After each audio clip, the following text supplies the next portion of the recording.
dah berhutang, segera bayar.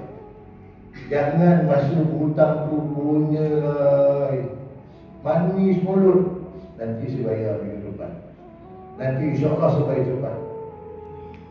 Meminjam tu memang mulut memang manis, tapi nak bayar tu, ya Allah, ya Tuhanku, sana dia kona, situ dia kona, sana dia pusing, situ dia pusing. Syarat suruh kita segerakan, segera bayar, tuan-tuan. Sebab tu Nabi ingatkan kita dalam hadis dia. Apa kata Rasulullah? Nafsul mu'min mu'allaqatun bidaini hatta yudha'an. Nabi sebut tu jelas tu. Nafsul mu'min mu'allaqatun bidaini hatta yudha'an.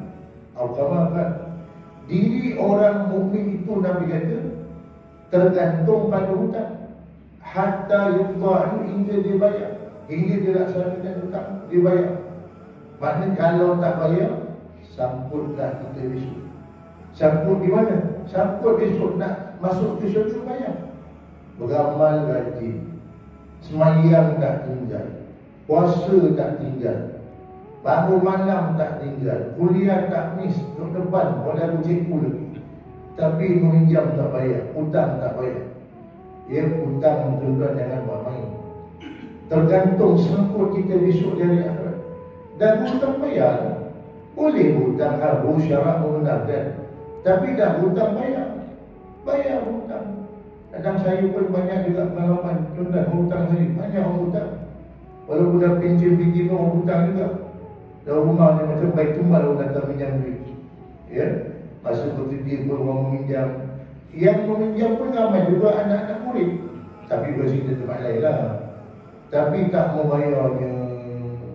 Tuan-tuan, kalau orang pinjam kita RM1, RM10, mungkin kita boleh halal. Tapi kalau dah pinjam sampai RM1,000, RM5,000, RM10,000, RM100,000 tak bayar, bayarlah tuan-tuan. Melainkan Quran kata kalau dia memang berusaha nak bayar, dia cuba nak bayar, tapi dia tak boleh nak bayar, dia berusaha nak bayar. Apa kata Quran? Wa inda nazu usratin fa naziratun ila maisar wa an tasaddaqu khairul lakum in kuntum ta'lamun. Quran kata dalam hutang, dia berhutang, orang tu berhutang, dia dah usaha nak bayar tapi dia tak mampu nak bayar. Apa kata Allah? An tasaddaqu khairul lakum, kau sedekah adalah halal juga.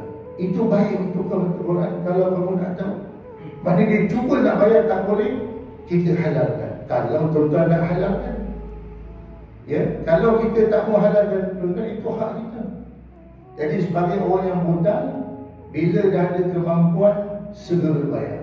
Jangan tangguh-tangguh, jangan tangguh-tangguh. Ini yang dituntut, segera bayar hutang.